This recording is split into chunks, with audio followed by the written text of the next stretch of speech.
મિત્રો, હું દિલથી માનું છું, અંતર્મનથી માનું છું.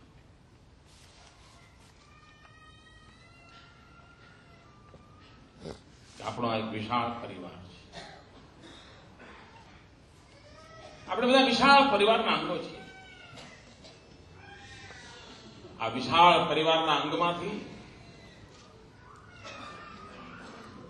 એમાં દરેકનો ઉપયોગ છે,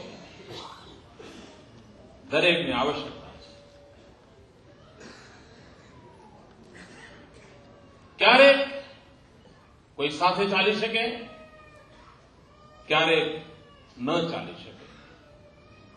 ક્યારેક કોઈ સમયને પીછાડવામાં ભૂલ કરી બેસે. ક્યારેક વ્યક્તિની પોતાની મનસ્થિતિ એના નિર્ણય પર પ્રભાવ પેદા કરે. આ બધું જ મનુષ્યના જીવનમાં બનતું હોય છે. મારા જીવનમાં પણ બને, તમારા જીવનમાં બને. મિત્રો, સમયની માંગ છે. અંતર્મનથી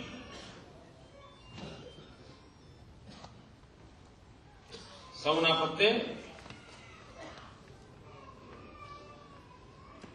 ઉદારતાનો ભાવ લઈને જઈએ. કામ અઘરું છે. વિવેક, નમ્રતા.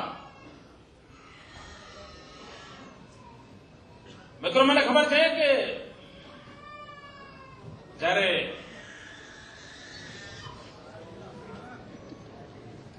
પોતાની રીતે પોતાનો મત આપે છે,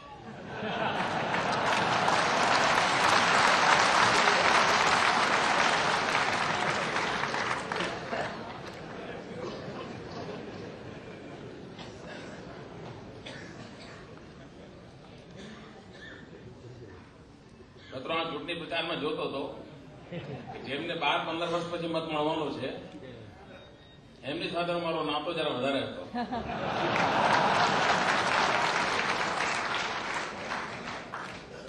ત્યાં સુધી પાત્ર નથી.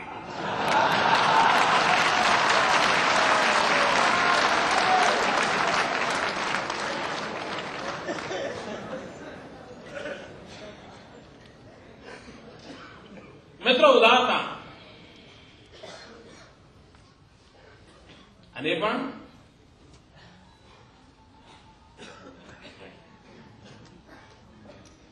ક્ષમા વિરસે ભૂષણના અર્થમાં મત કહેતો. આપણે કોઈ ક્ષમા આપીએ એટલા બધા ઊંચા છે હું નથી માનતો, પણ આપણે ગલે લગાવીએ એટલા તો સાચું છે.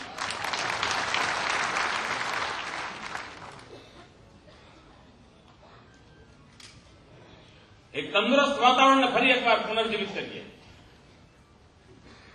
ફરી એકવાર વિશ્વાસનો સેતુ બનાવીએ.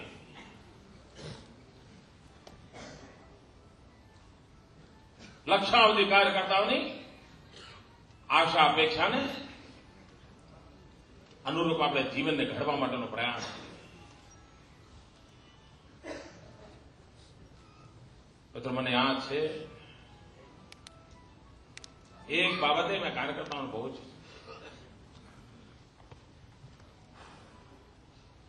નારાજ કર્યા હતા. કોઈ દિવસ એવો ન જાય કે કોઈનો ફોન ના આવ્યો હોય યા કોઈ સમય ના લીધો હોય અને એનો એક આગ્રહ હોય કે આ બધું ચાલે છે, તમે કાંઈ તો બોલો.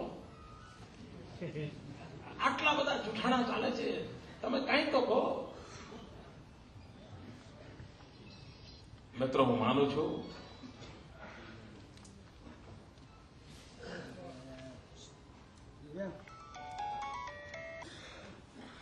કોકે તો સહન કરવું જોઈએ.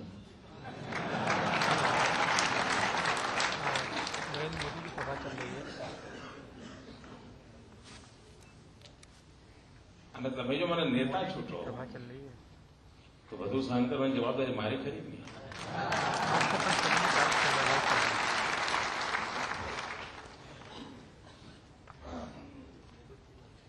હું માનું છું મિત્રો, કોઈ ઈશ્વરીય કારણ છે અને હું માનું છું ઈશ્વરીય કારણ છે કે જેણે મને આ ઝંઝાવાતોમાં પણ આ ઘા ઝીલવાની તાકાત આપી, ઝેર પીવાનું સામર્થ્ય આપ્યું. વ્યક્તિગત વાતચીતમાં પણ ક્યાંય કટુતાનો અણસાર નથી આવવા દીધો. મૌન ધારણ કર્યું. એટલા માટે નહીં કે હું કોઈના કરતા ઊંચો છું. મને ખબર છે કે આજ નહીં તો કાલ આપણે બધા સાથે ચાલવાનું છે.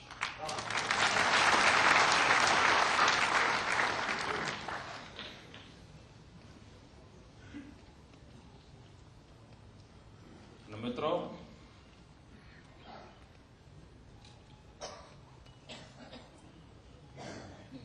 એ સમય પણ આવશે. એ સમય પણ આવશે મિત્રો.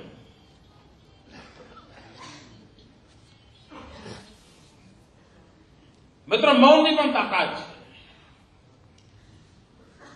ઘણીવાર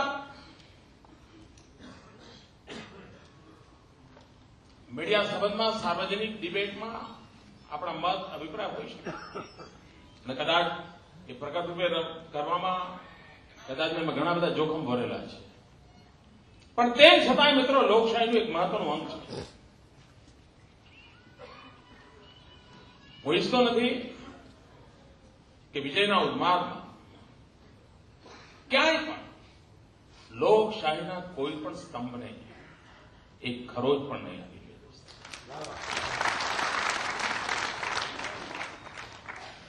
મિત્રો, ઇન્સ્ટિટ્યુશનોને ખતમ કરવા માટે આ દેશના ભૂતકાળમાં રાજનીતિ જોડાયેલી છે. આપણી રાજનીતિ ઇન્સ્ટિટ્યુશન્સને સ્ટ્રેન્થન કરવા માટેની છે. આપણી રાજનીતિ ઇન્સ્ટિટ્યુશન સ્ટ્રેન્થન કરવાનો મતલબ એનામાં જે શ્રેષ્ઠ છે એને મજબૂત કરવાનો છે. અને આ ભૂમિકા આપણા બધાની રહેશે એવું મને વિશ્વાસ છે. મિત્રો, હું મનથી અને હું જયારે જાહેર સભામાં કહેતો હતો ત્યારે કોઈ મારા ભાષણના મુદ્દા નથી, મારા અંતર્મનની અભિવ્યક્તિ હતી.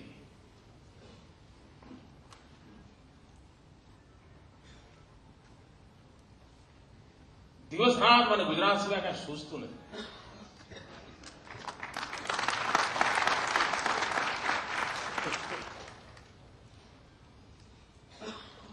મિત્રો, ચૂંટણીનું વર્ષ હોય અને જ્યાં સુધી ચૂંટણી જાહેર ન થાય ત્યાં સુધી રાજ્યનો જેની માથે ચૂંટણીની જવાબદારી છે મુખ્યમંત્રી કોઈ પોલિટિકલ એક્ટિવિટી કરે નહીં.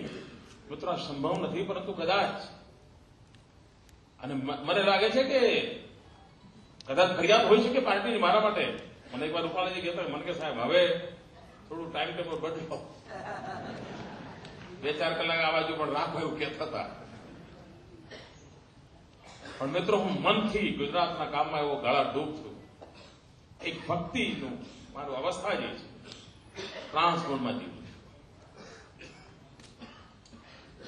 અને સાત અર્થમાં મિત્રો હું ગુજરાતની ભક્તિમાં લીન છું.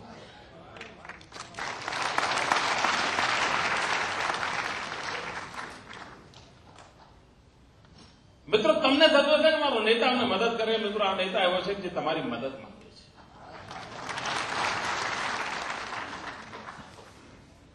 મને તમારો ડગલે પણ સાથ જોઈશે. પણ ચઢાણ કપડા ચડવા ટેવાયેલો છે.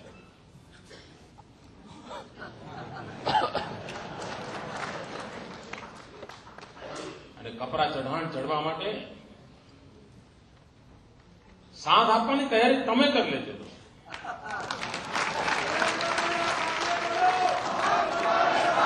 નહીં તો બનવાનું એ છે મિત્રો જે નહીં ચાલી શકે, રોકાઈ જશે.